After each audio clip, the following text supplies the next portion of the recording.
Mbak ini belum seberapa loh sahabat Des ini baru sebagian kecil yang dibongkar soal Mbak Yara. Mbak April 2024 acting dalam series garapan Falcon Pictures Skoteng The Series. Iya. Coba semua diborong kan? Orang kalau mau sukses, orang kalau mau, insya Allah tuh selama apa aja yang halal itu kita mau jalanin, kita coba, kita cari, ada jalannya Mbak. Aku yakinin tuh. Karena udah jalanin ya Mbak ya? Karena aku dengan modelku keyakinan doang. Keyakinan aja. Nih sahabat Das nih, Mbak Yara ini baru ngomongin top guest Aneka Yes nih. Tahun 2006 juga nih, Mbak Yara itu terpilih sebagai Putri Indonesia Provinsi Bengkulu. Wow, keren banget. Nah, kemudian masuk ke ajang pemilihan Putri Indonesia Nasional. Mbak ceritain dong.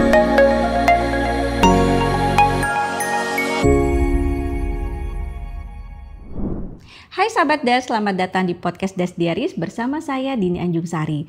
Di podcast kita kali ini begitu spesial karena Das Diaries menghadirkan perjalanan kisah-kisah inspiratif dari para sahabat Friend Indeed. Pernah gak sih kalian merasa berada di puncak, lalu tiba-tiba jatuh dan harus memulai semuanya dari nol? Dari panggung high fashion yang gemerlap, sorotan kamera dan popularitas hingga harus berhadapan dengan realita pahit. Kisah ini bukan fiksi, tapi perjalanan nyata dari seorang perempuan yang luar biasa yang memilih untuk pulang ke jalan yang sesuai dengan hati nuraninya. Dia adalah model, putri Indonesia, desainer, artis, dan sekarang dia sebagai pegawai negeri sipil di Kementerian Perencanaan Pembangunan Nasional atau Bappenas. Dia adalah Rizky Anissa Mutiara. Bagaimana dia bisa melewati semua itu? Penasaran kan? Tapi sebelum itu, nonton podcast ini sampai selesai, like, komen, dan subscribe YouTube channel kita supaya kalian bisa update terus episode-episode terbaru kita. Hai Mbak Yara, apa kabar? Halo Mbak Dini, alhamdulillah baik. Selamat datang ya di podcast Das Diaries ya Mbak. Terima kasih. Aduh tanganku sampai ini loh. Aku juga nih nervous nih. Sama ya Mbak Yara, kita terakhir ketemu itu di acara Friend Indeed. Masih inget gak sih? Ingat banget. Ya, satu meja banyak cerita. Oh iya, benar temanya itu ya. Iya, kita ketemu orang-orang luar biasa ya. Benar yang aku gak berhenti nangis ya. Betul banget.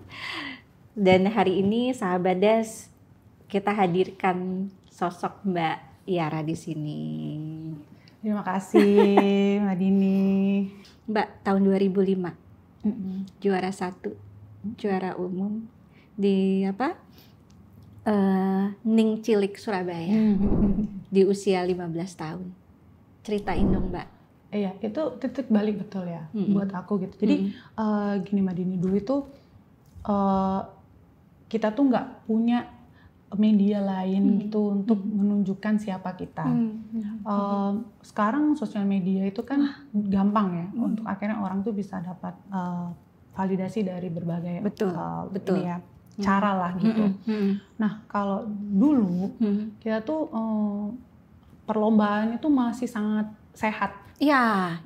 Itu bisa kita nilai dari benar orang itu gimana berusahanya, gimana dia berusaha untuk mencapai satu prestasi. Prosesnya itu kita bisa rasakan gitu.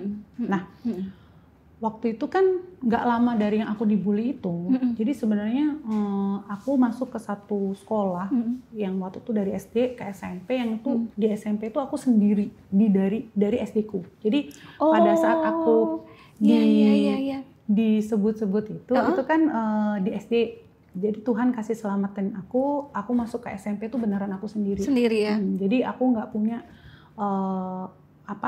kayak seolah-olah tuh aku ditaruh satu tempat yang orang nggak perlu tahu kamu dulunya diperlakukan teman lama nggak ada yang jadi kamu masuk ke sini, coba kamu mulai lembaran baru. Dan alhamdulillah di situ walaupun sedikit banyak ada lah selisih paham dan lain-lain sama teman-teman gitu, tapi masih cenderung lebih sehat gitu ya, pergaulannya masih lebih sehat. Nah di situ aku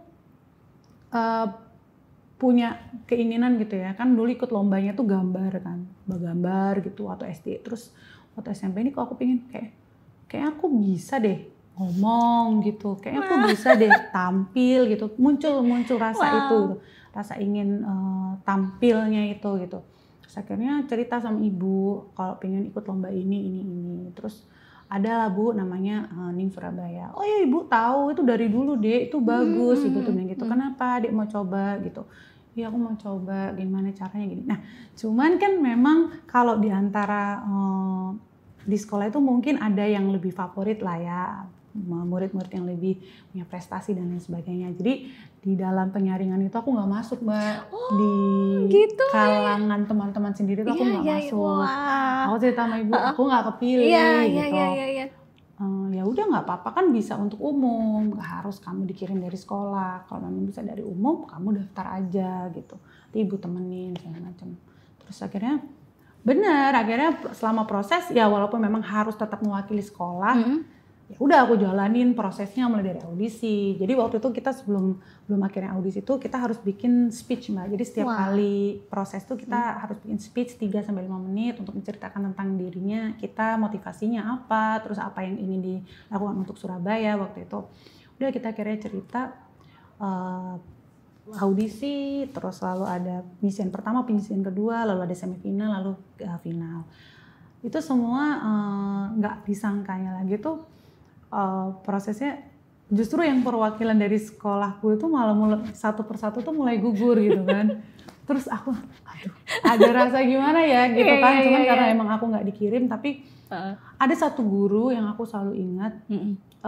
Beliau itu guru bahasa Inggris waktu itu karena speech-nya harus pakai bahasa Inggris. Jadi saya memberanikan diri gitu loh Mbak. Aku kayak memberanikan diri untuk konsultasi sama beliau. Aku bilang, Bu, aku tetap pengen ikut, tapi aku kan nggak diwakilin sekolah, nggak mewakili sekolah. Boleh tetap dilihat nggak di review bahasa Inggrisnya gitu. Oh ya nggak apa-apa.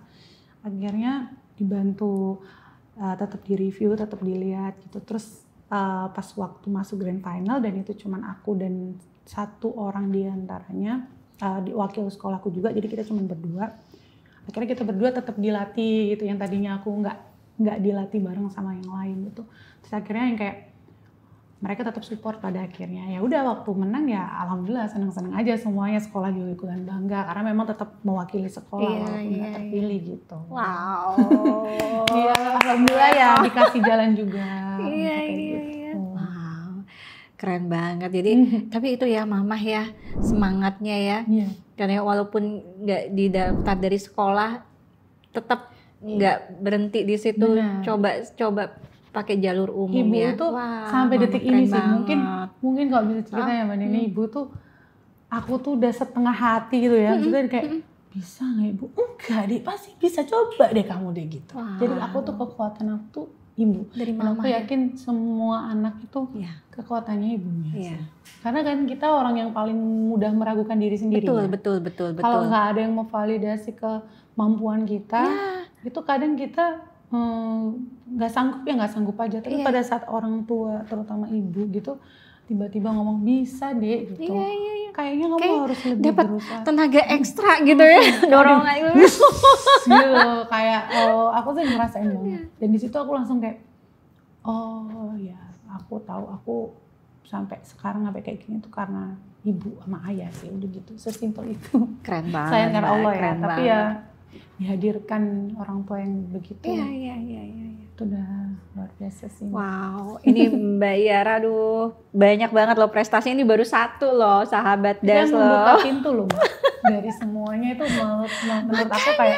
menurut aku kayak nggak akan sampai sini sih kalau nggak memberanikan diri waktu di yang apa Nengcilik itu Surabaya itu. Wow, gila itu memang dari awalnya dibully.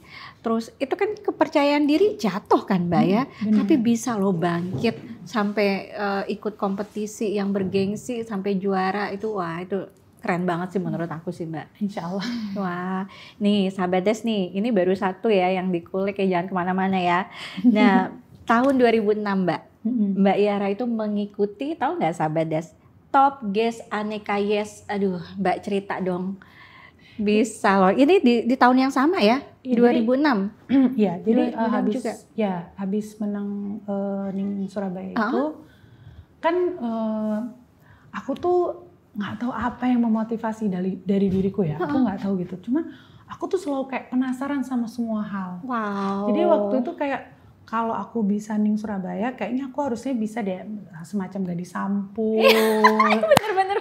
Model aneka gitu. Jadi aku merasa kayak aku harusnya bisa nih, harusnya bisa. Itu yang sampai sekarang gitu loh Mbak Dini. Makanya waktu sampai terus, kenapa ya gitu? Kok kayaknya orang kalau ngeliat aku kok gila lu nggak capek-capek, capek. Ada satu sisi capek, tapi yang membuat fuelnya itu untuk aku hidup dari hari ke hari tuh aku kayak mencari sesuatu yang menarik gitu loh untuk dilakukan gitu. Nah salah satunya itu kayak waktu Top Gears itu sama kayak aku ngelihat dulu kan kita majalah banget ya Mbak. Oh iya. Ya eranya tuh majalah banget. Itu kita tuh udah top banget deh Mbak. Aneka Yes itu dia kayak wajib deh. Iya kan. Terus kita ada mingguan. Terus kayak kita tuh, nah ibuku itu dari aku kecil itu dilanggananin bobo. Aku tuh bobo banget. Ibuku tuh kakakku fantasi. Aku tuh masih inget banget. Jadi kalau setiap minggu tuh kita nunggu banget tuh ya, nungguin, terbit ya. Bener. Terus kita jadi punya motivasi, oh kalau gambarnya dipajang di majalah itu keren banget gitu kan. Jadi hal kecil gitu loh. Akhirnya makanya aku jadi termotivasi gambar, akhirnya aku ikut lomba-lomba gambar. Jadi ternyata apa yang kita lihat, kita visualisasikan itu jadi alam bawah sadar kita. Itu kan bahasa-bahasa zaman sekarang ya, subconscious lah apalah ya nggak sih. Betul. Sebenarnya itu dari dulu. Udah ada ya. Udah dari dulu. Jadi kayak majalah. Aku ngeliat kayak gambar kok dipajang di majalah itu keren banget. Gambar lah aku. Akhirnya muncul lah itu di Surabaya itu kita ada deteksi Jawa Pos. Itu gambar aku desain beberapa kali muncul. Sama kayak aku modeling. Itu karena aku remaja, ibuku langganan aku tuh kawanku. Wah benar. Seminggu ganti, adik bosen, aku bosen, ganti aneka. Kita ganti. Iya. Itu kita ganti. Jadi ibu tuh membiasakan kita dengan kayak gitu. Kalau ibu dulu Femina, Dewi dan lain-lain. Iya, Kartini gitu Kartini ya. Jadi kita tuh rumah itu dengan gaya seperti itulah. Kita punya lifestyle kayak gitu. Nah karena ngelihat cewek-cewek tuh keren ya kalau bisa di cover majalah. Bener banget. Orang tuh kayaknya prestasi banget tuh. Jadi kalau udah mulai dikulik prestasi yang lainnya selain prestasi, dia punya prestasi lainnya seperti sekolahnya bagus dan lain-lain gitu. Iya. Nah itu mulai termotivasi ya, wow. Foto-foto sendiri, kirim sendiri, beli majalah sendiri. Dulu kita ngepost ya, kita kan ngirim pakai pos. Bener. Kita nggak ada yang pakai. Iya, siapin foto tampak depan, samping, bener gak sih zaman itu? Formulir pun kita tunggu-tunggu. Iya. Formulir aneka Yes ini. Potong gunting. Isi gitu. Isi kirim ya. Iya kan, dan bahkan aku semua kompetisi itu aku ikutin. Wow. Dan aku kirim sendiri, dan aku fotokopi sendiri, aku foto-foto sendiri. Lucu banget sih, Mbak. Seinisiatif itu. Bahkan Iya. sampai aku kalau sekarang tuh karena mungkin sekarang gampang orang cuman upload. Oh iya. Cuman bikin caption. Aku nggak bilang cuman ya. Iya. Tapi dulu kan kita kayak harus fotokopi. Bener. Terus belum lagi nyetak foto tuh bener-bener di Fujifilm. Wah iya bener banget, bener. Dan itu bener-bener apa adanya, nggak ada editan. Betul. Iya, mereka tuh justru senengnya ya nggak boleh makeup, nggak boleh diedit iya.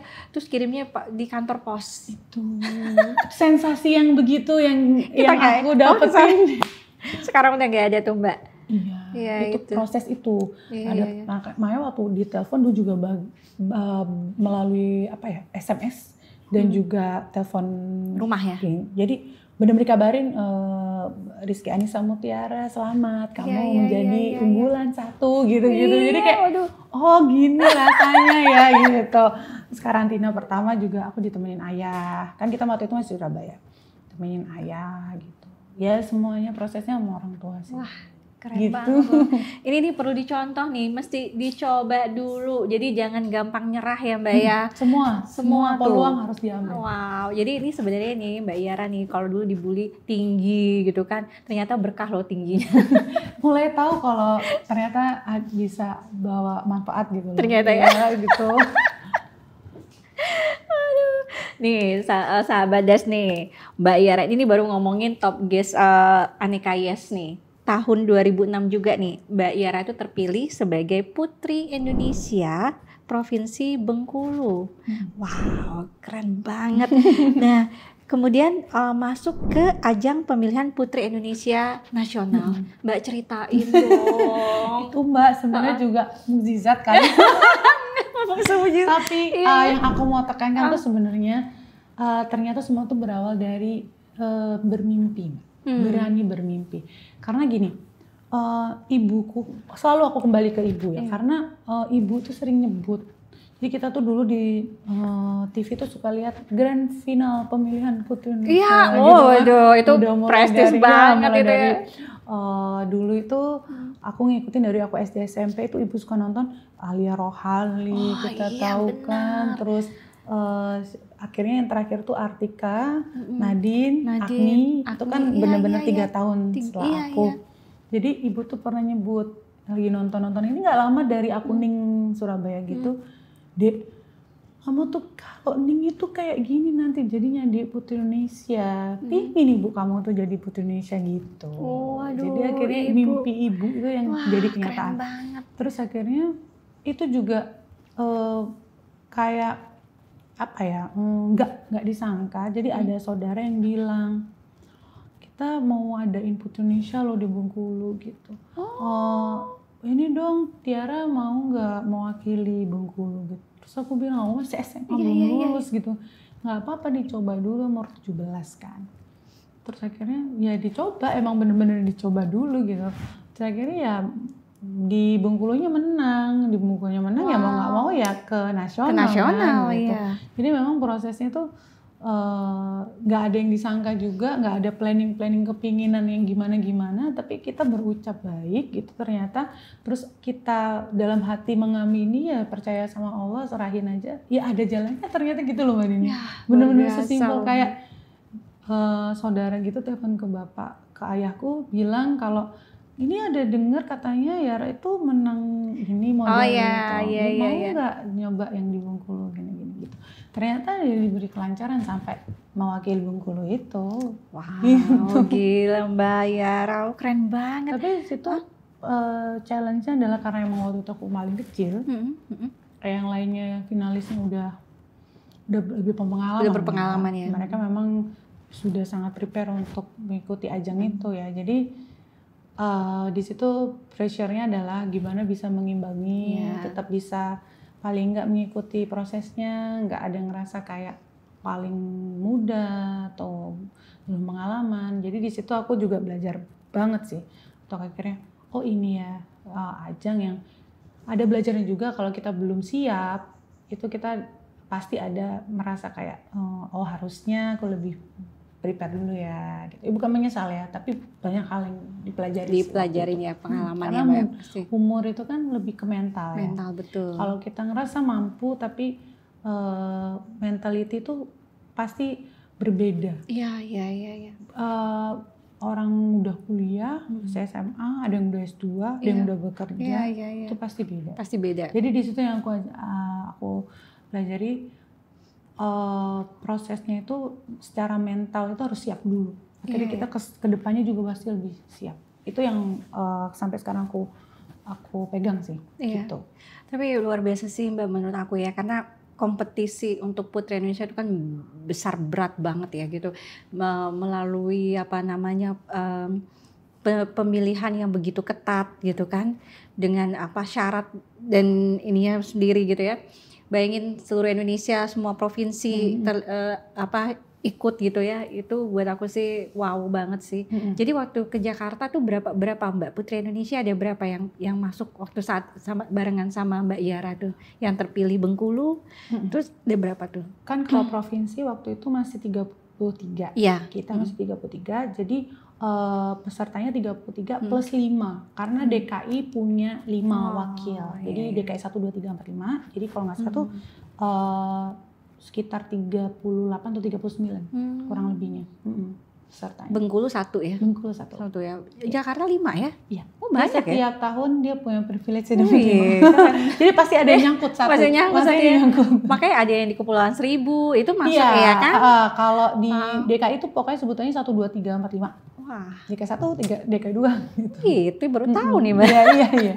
Punya peluang lebih besar. Peluang lebih besar ya. Posisi. Wow. Wah ini yang yang pengen terjun nih ke bisa banyak belajar dari Mbak Yara nih. Makanya nih jangan kemana-mana nih, nonton terus. Iya.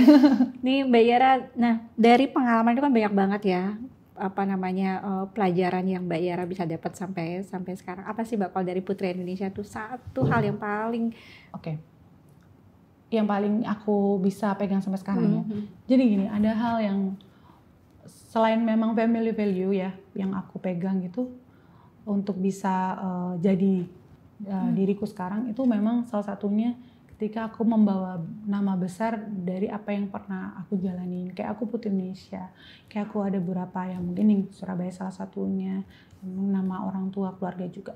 Jadi kita tuh berperilaku, memilih tindakan-tindakan tertentu, memilih pergaulan, memilih profesi, memilih ucapan juga. Wah, itu semua itu kita pikirin gitu. Harus hati-hati ya. Betul, karena ibu selalu bilang gitu, kalau Putri Indonesia itu, kalau kamu Putri Indonesia, kamu mesti mikirin kayak gini. Kayak aku nih Mbak, aku kerjaan, nih sharing ya, kalau aku ambil kerjaan, aku pasti yang nggak mau yang di tempat yang nggak pantas. Walaupun aku model, aku nggak mau yang berhubungan dengan minuman keras, hidupan malam, aku nggak mau yang merokok, pokoknya sesuatu hal yang tidak mensupport satu kebaikan. Misalnya ada yang aku tahu ini bisa bikin orang gak baik ya, saya kayak rokok memang menguntungkan dari segi aku jadi talent mungkin, tapi kan di situ aku mensupport satu hal yang nggak baik sebenarnya. Kayak gitu aku nggak pernah mau. Jadi ada beberapa boundaries yang aku ciptakan untuk diriku sendiri karena aku mengingat hal-hal yang itu. Aku pernah di Putri Indonesia aku support untuk kebaikan, aku anti narkoba juga. Jadi akhirnya aku nggak mau yang di dunia malam atau segala macam. Wah, keren banget. Jadi tindak tanduknya itu berdasarkan itu, memikirkan jadi banget. Mikirin gitu. banget, tapi jadi bagus ya. Bagus banget loh Mbak, itu jadi positif banget ya. Nah itu tuh, jadi tindak tanduk kita tuh harus mencerminkan diri kita tuh, jadi semuanya itu harus meneladani ya Mbak ya. Orang kan, harus hati-hati. Betul, orang kan sekarang bilangnya value kita, bahasa-bahasa kayak gitu loh, yang sekarang mungkin lebih familiar ya. Cuman kalau dulu kan kita bilang, ya gitu, kamu berperilaku harus sesuai sama, ya mungkin value itulah yang dimaksud gitu.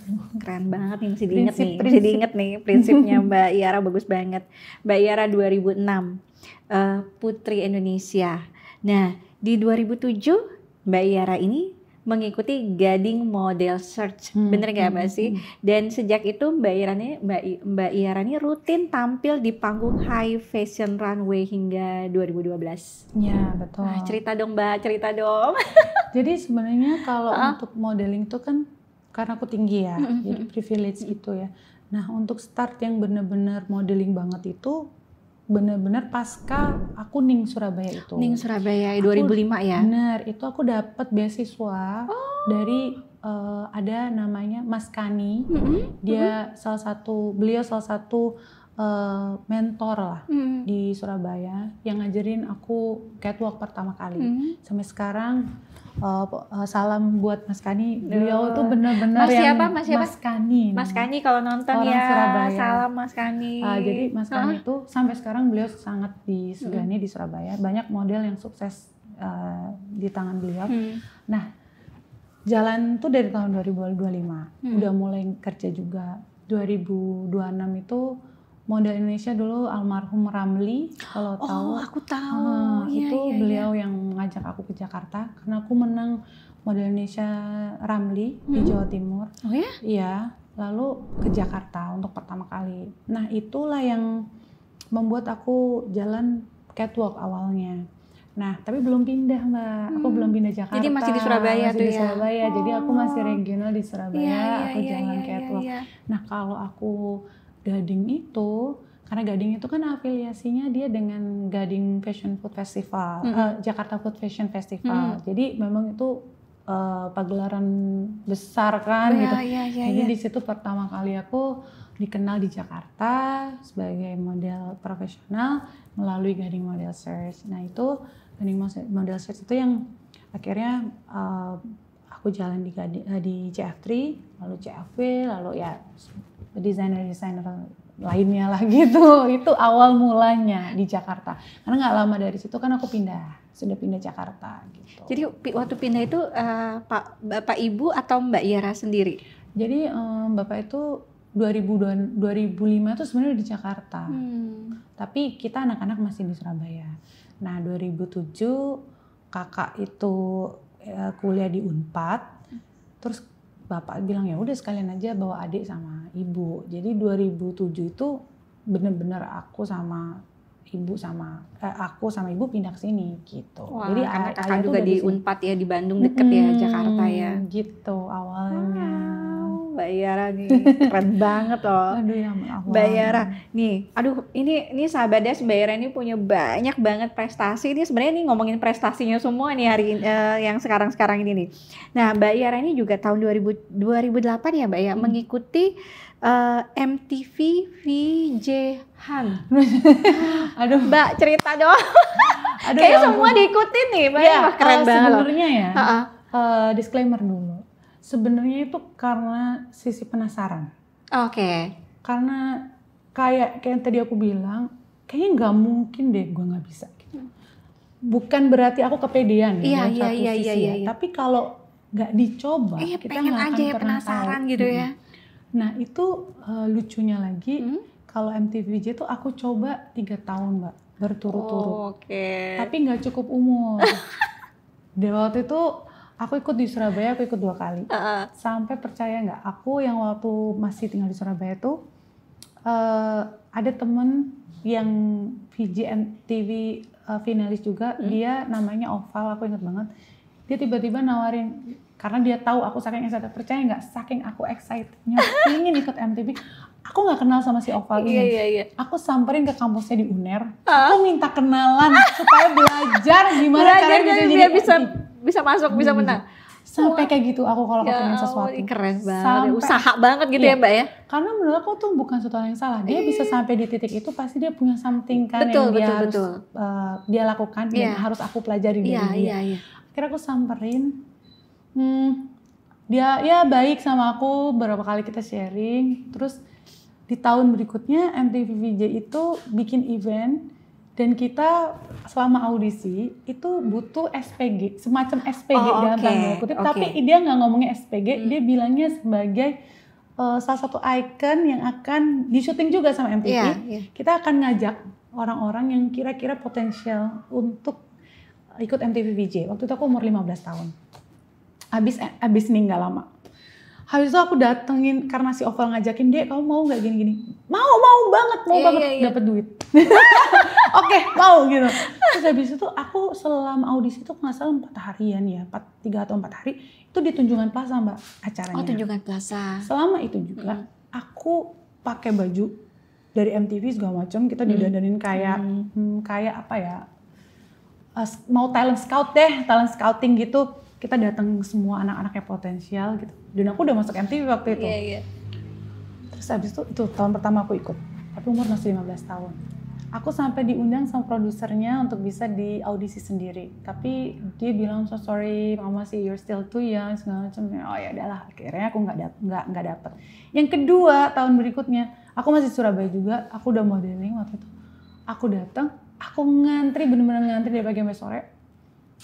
Still, aku disamperin sama produsernya, dia cuma bilang, aduh sayang banget, Yara, kamu masih terlalu muda. Oke, itu the second time. Nah, the third time aku udah pindah Jakarta. Which is 2008 kan. 2008 itu aku datang, persis aku habis tugas dari Bengkulu, waktu itu Putri Indonesia. Aku bilang, Ibu, kalau memang rezekiku, Ibu tolong antriin aku antri buku yang ngantri, tapi aku dari Bengkulu langsung flight ke Citos. Oke, langsung situ ya. Parah, otak aku tuh saking usaha banget Mbak. Gimana caranya how to make it happen. Until ibu aku tuh ngantri, aku nyampe tuh maghrib. Aku tuh bener-bener di batch terakhir yang untuk di audisi. Terus karena loh, ibu tadi yang ngantri, iya ini anak saya. Dia bilang gini, anak saya barusan pulang dari airport, dia langsung kesini. Dia bilang gitu. Terus habis itu, aku yang kayak, aduh bener-bener prepare-nya seapa adanya banget. Di audisi, seapa adanya banget. Aku cuma 2-3 menit lah Mbak ya. Kita cuma nyapa penonton, hi guys, gitu kan. It's me, Vijiara, and welcome to gitu-gitu kan. MTV, bla gitu kan. Terus aku inget banget, aku baru turun. Padahal tuh Mbak sama yang satu batch sama aku tuh penyiar radio bla bla bla, MC kondang gitu. Aku tuh cuma gini, udahlah namanya rezekinya kemana, nothing tulus aja, yang penting prosesnya kita udah coba. Kita coba, udah usaha maksimal ya. Udah terus ternyata aku keluar dari stage segala macam, aku lagi ngantri taksi lagi, again aku mau pulang gitu sama ibuku, disamperin sama 2 orang. Produsernya lagi, dia bilang, Mahayara gitu, iya Ma gitu. Boleh, dia langsung minta nomor handphone aku gitu. Ini bukan KKN ya, tapi aku alhamdulillahnya gitu dikasih Allah kasih kemudahan banget gitu. Betul diminta nomor telepon, please nanti di notes ya untuk tanggal segini kamu buat karantina. Jadi langsung. Gila Mbak. Serius Mbak Dini, aku tuh kalau inget-inget tuh kayak, Bu, Ibu, Allah tuh baik banget. Aku tuh sampai detik ini kayak Allah tuh kasih banget kemudahan Mbak Dini. Aku tuh sampai nggak nyangka hal yang kayak gitu. Bener-bener kayak langsung dia sembarin aja. Aku bener-bener cuma lagi nunggu taksi gitu. Terus ibu, aku sama ibu dicolek gitu. Tolong di lock tanggal segini, ini buat audisi kita ada di Pulauan Seribu, di Pulau Bidadari. Terus nanti tanggal segini di Hotel Sultan. Dijelasin detik itu juga. Nanti akan ada follow up. Follow up itu aku nungguin berhari-hari banget di follow up. Aduh nih, jadi apa ini penipuan kali ini gitu kan. Aduh kayaknya salah PHP gitu. banget nih ya. Aduh PHP banget. Serius Mbak, karena gini. Kalau aku lupa tanggal berapa, spesifiknya tanggal berapa. Cuman kayak H-5 aja tuh belum ditelepon. Aku gini. Jadi enggak ya? Sih? Itu benar produsernya. Terus kita mau nelpon siapa sekarang coba? Terus kita mau konfirmasi sama siapa? Atau enggak kali selama proses itu ada diputer lagi videonya ternyata aku kesingkir lah enggak jadi. Bisa jadi. Bisa jadi dong. Which is itu kemungkinan selalu ada. Terus akhirnya kayak udahlah ikhlas aja. Terus aku kayak nanya gitu sama ibu. Bu kayaknya nggak jadi deh Bu. Orang ini nggak ditelepon. Udah nggak apa-apa, kok nggak jadi ya nggak apa-apa lah deh, yang kita udah usaha segala macam. Itu juga kamu yang penting tahu, kalau ternyata ada juga yang bilang kamu bagus. Ibuku tuh selalu berusaha membuka, nyemangatin gitu ya, cara-caranya gitu ya dengan buka mata, oh iya gitu ya. Terus ternyata di infonya H-2 itu udah langsung gini. H-2 Mbak? Iya, Yara ini barang yang harus disediain dan ini ya jadwal audisi, jadwal karantina. Maaf ya mendadak soalnya kita juga baru selesai meeting. Gampang gitu kayaknya. Itu aku lagi di luar kota juga. Ada kuesioner banyak, ada kayak berlembar-lembar gitu. Yang harus disiapin. Ya untuk oh my god, langsung aku izin ke sekolah. Waktu itu masih sekolah di SMA 3. Itu SMA. Jadi aku masih kayak SMA tuh kayak udah mikirin oh my god gitu. Jadi it's another karantin. Terus yang kayak aku harus izin lagi sama sekolah. Tapi bapakku yang paling strict bahwa Dek, kamu sekolah nggak boleh sampai terbengkalai, nilai nggak boleh sampai jelek, kamu harus lulus bagus, kalau bisa uji sekolah universitas juga negeri. Jadi bapakku yang ngasih batasan-batasan nih, nggak boleh anaknya bablas.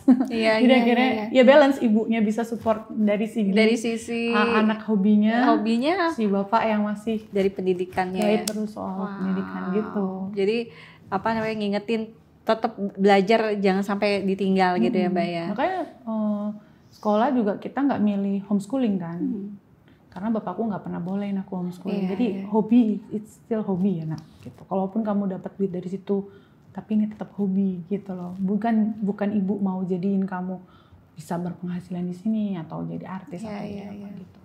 Wah, itu benar-benar pengalaman luar biasa ya Mbak ya. Tapi itu ya tidak ada kata menyerah ya dalam kamusnya Mbak Yara. Itu perlu dicontoh tuh. Beneran deh. Dan lihat Mbak Yara bisa kan berhasil gitu. Karena apa? Karena ya never give up-nya itu. Iya, insya Allah dikasih jalan terus. Dan wah keren banget lah pokoknya. Ini sampai nggak bisa ngomong lagi. Mbak Ira itu 2008 ya, MTV VJ. Nih kita masih ngulik-ngulik Mbak Ira nih. Tahun 2009 Mbak, finalis Miss Indonesia Earth. Iya. Dinobatkan sebagai Miss Water Indonesia. Iya. Mbak cerita dong. Ada lagi ya? Aduh, ternyata ini kayak ada aja nih tiap tahun Mbak Ira gebrakannya ya. Iya, gebrakannya bikin kaget gitu tiap tahun loh Mbak ini. Berturut-turut dari tahun 2005. Ini sekarang 2009 Mbak. Bener. Jadi kalau Miss Water tuh karena gini. Dulu tuh kan gempar banget kita soal global warming. Betul. Di era itu tuh kayak semua orang tuh aware banget. Bahkan kita ada banyak campaign lah waktu itu ya, bahwa pemanasan global, kita efek rumah kaca gitu, itu kan di era itu. Terus baca artikel segala macam, sekolah kita juga bikin kegiatan juga pasti yang support untuk go green, tanam pohon sana sini gitu kan. Kebetulan waktu itu kita tuh ada ibu negara kita almarhum Bu Ani, itu kan memang orangnya juga aware soal kayak gitu. Jadi di sekolah kita juga udah teredukasi. Nah, timbullah ada Miss Earth ini gitu.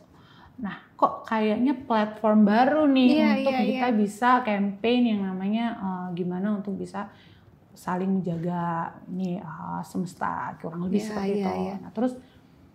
Nah, aku tuh memang alhamdulillahnya gitu dapat kesempatan tuh yang gimana caranya bisa influence orang supaya orang tuh aware sama berbagai hal lah. Contoh setelah Putri Indonesia kan aku duta anti narkoba gitu kan. Itu di duta anti narkoba di BNN Mbak. Jadi setelah aku dinobatkan setelah aku ikut Putri Indonesia aku nggak menang, tapi aku dinobatkan jadi duta anti narkoba dari BNN. Ya? Wah. Jadi itu kan kayak aku punya kesempatan untuk speak up lah. Aku punya privilege itu. Wah, Nah, pada saat ada kesempatan Miss Earth ini, it's another platform yang aku bisa pakai untuk bisa speak up dan bisa build awareness di kalangan anak-anak muda gitu. Wow. Nah, salah satunya yaitu ikut kompetisi ini dan terpilihnya alhamdulillahnya jadi yang Miss Earth Water ya. Jadi dia ada elemen-elemennya gitu loh Mbak. Jadi Miss Earth-nya tuh yang juara satunya lah. Terus diantaranya tuh kita ada fire, terus kita ada water, ada api, ada air ya. Jadi air, water, udara, air dan api. Mbak Ira yang airnya. Water. Wow. Nggak tahu kenapa water. Kenapa dia lihat itu belakang itu saya nggak tahu elemennya tuh udah. Padahal lebih ke fire. Bara gitu. Iya, bara ya Mbak ya. Kenapa kok air gitu, kok adem gitu jadinya ya. Pilih water tuh kayak water ya. Kayaknya aku nggak go with the flow. Kayak aku lebih kayak gitu. Seru ya. Gitu. Harusnya aku enggak, tapi memang kalem nih Mbak Yara nih, memang bikin sejuk. Kayak di sini nih sekarang nih berasa sejuk loh. Karena saya tuh aku lebih ngerasa cocok fire gitu loh. Karena kan udah sign aku Sagittarius. Jadi kayak apa tuh semangat aja apa yang mau ngejar sesuatu semangat gitu, fire gitu ya. Kok jadi water ya? Jadi water gitu. Wow. Itu berapa tahun dong Mbak? Mengenyam tugas atau sebagai putri water. Ya, Miss Water Indonesia. Miss Water itu 1 tahun. 1 tahun. Ya. Jadi kegiatannya sama kayak tanam pohon. Terus kita beberapa jadi campaign untuk dulu tuh mobil-mobil yang zero emisi. Kita ada yang emisi karbon. Kita ada kayak dulu mobil-mobil yang belum lulus emisi karbon kan nggak boleh jalan di Jakarta. Kita ada nggak salah tuh kita juga sempat ada denda lain semacamnya untuk motor yang kita masih ada mengeluarkan asap lah kurang kayak gitu. Nah itu transisi dulu ada beberapa mobil produksi yang harus tahun sekian sampai tahun sekian juga nggak boleh lagi. Itu di era itu. Di era itu ya. Kita campaign buat itu juga. Wow, keren bang. Tapi emang itu penting sih Mbak, kita jaga alam ya, karena bumi kan satu-satunya rumah ya buat kita ya. Kalau nggak dijaga kita mau kemana lagi? Coba ayo mau kemana nih? Jangan sampai ya. Cuman memang harus anak-anak zaman sekarang juga harus mulai sadar. Sesimpel kayak kita kemana-mana bawa sekarang kan udah tumbler Tumbler, itu udah iya. lumayan membantu. Kita nggak buang plastik, botol plastik yang dikurangin ya. Bener. Kita nggak buang sampah sembarangan. Lifestyle kan. Kalau aku lifestyle yang aku pilih adalah aku kemana-mana naik angkutan transportasi umum. Aku kalau memang tidak diharuskan untuk pakai mobil pribadi atau Grab, itu aku berusaha untuk bisa naik angkutan umum. Itu yang aku pilihan hidup aku. Jadi aku punya komitmen dalam memperbaiki lingkungan ini dengan salah satunya aku tidak menggunakan mobil pribadi. Wow. Kemanapun. Oh keren banget. Iya, jadi apa yang menjadi tanggung jawab yang dilakukan oleh Mbak Ira tuh benar-benar dijalani oleh Mbak Ira sehari-hari ya jadinya. Wow, udah berapa tahun tuh Mbak? Aku nggak pernah nyetir memang dari dulu. Jadi kalau yang aku pakai tuh untuk memfasilitasi anak aku aja untuk sekolah. Tapi terlebih dari itu, kalau aku memang bisa jangkau dengan transportasi umum, KRL, aku rasa KRL, busway, MRT, LRT itu semua udah cukup menjangkau daerah yang cukup luas ya. Kalau memang aku harus ke stasiunnya, aku biasanya naik Gojek aja. Sesimpel Gojek, itu pun juga pasti nyari yang paling deket dari stasiunnya, paling deket dari tujuan kan. Jadi dari situ pun juga kalau semua aku bisa jalan, aku lebih milih jalan. Jadi aku pakai transportasi umum, sama aku kalau bisa nggak pakai mobil pribadi, aku nggak pakai mobil pribadi. Wow. Mbak Ira keren loh, harusnya jadi anggota DPR nih. Silakan pilih saya. Periode nggak ada tunjangan, nggak ada tunjangan transport loh ya. Nggak perlu. Itu ya merakyat gitu ya, jadi bisa melihat kondisi di lapangan tuh seperti apa. Benar. Karena sebenarnya efektif loh Mbak. Kayak aku tuh, ini contoh ya, kita sharing kenapa aku pingin banget orang-orang tuh aware dan bahkan cobain deh. Karena kalau belum dicoba itu kita jadi nggak tahu orang tuh kenapa sih milih naik KRL, kebukannya tuh empatan ya, bukannya enggak, tapi karena kita udah tahu nih, pertama hemat waktu, betul, kedua less stress, betul, terus ketiga sehat. Kenapa aku sehat? Karena dari train station to train station kita jalan kaki. Iya. Jadi aku nggak pernah never spend my money to gym untuk kemana itu karena aku jalan banyak sekali. Udah kayak di Singapura ya.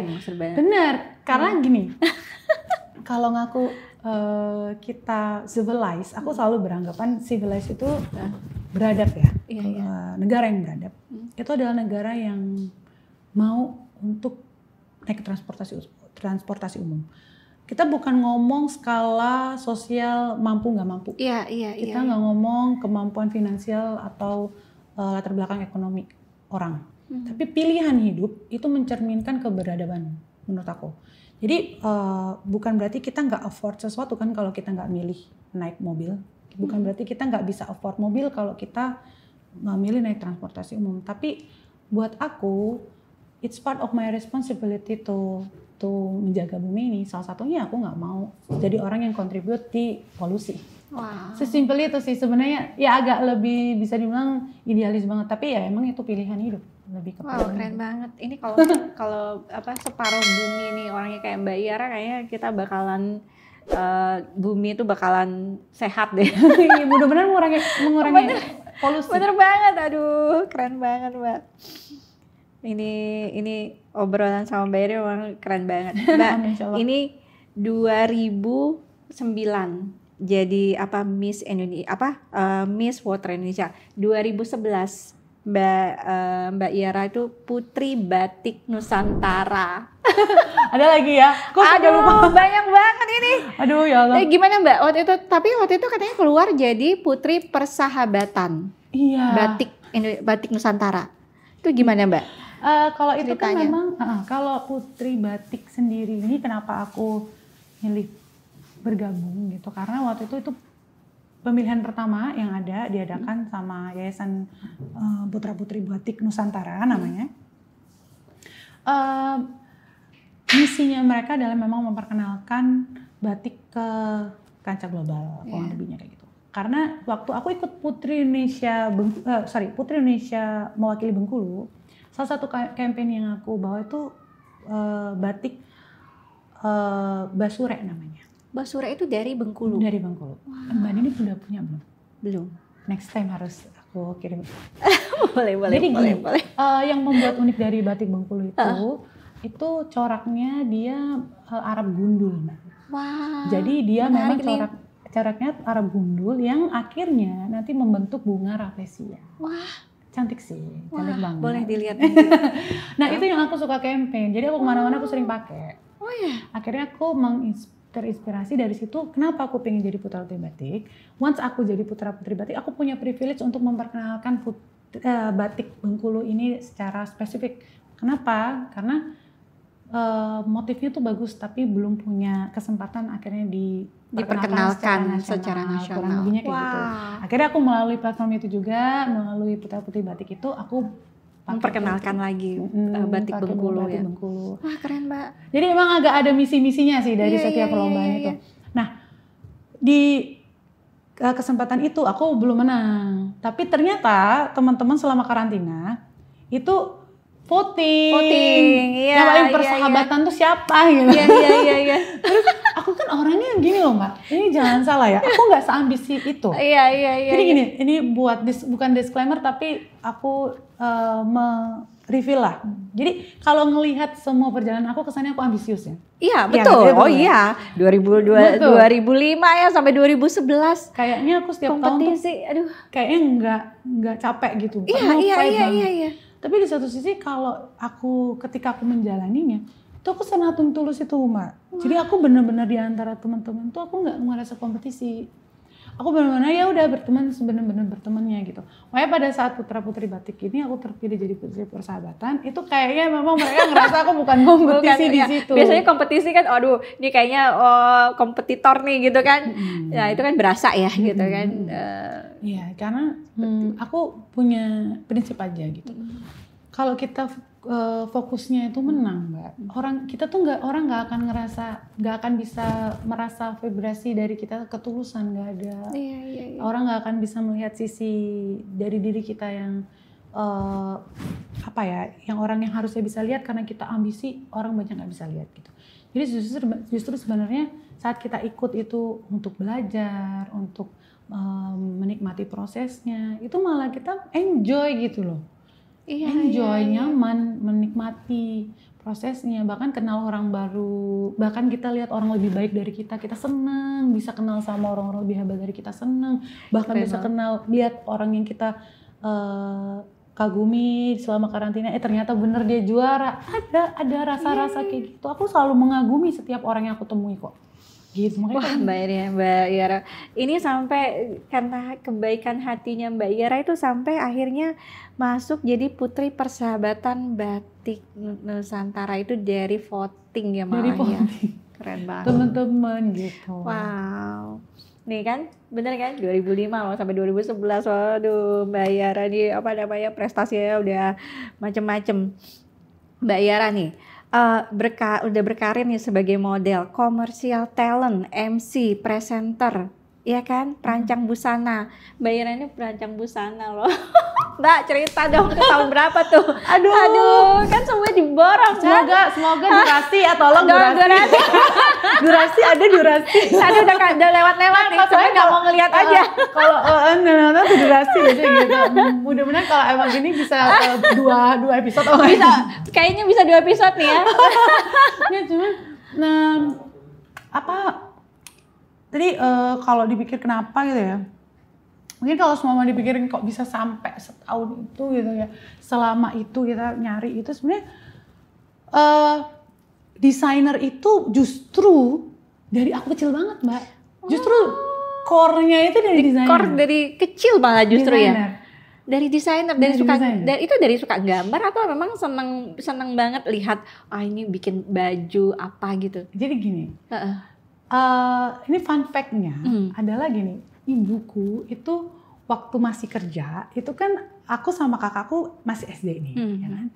Kita setiap kali les kursus pelajaran, kalau ibu itu datang ke rumah, buyar, kabur kan, main, nyamperin ibu, ada aja alasannya. Iya. Terus ibu nih sebelum pulang, ibunya akhirnya inisiatif les jahit.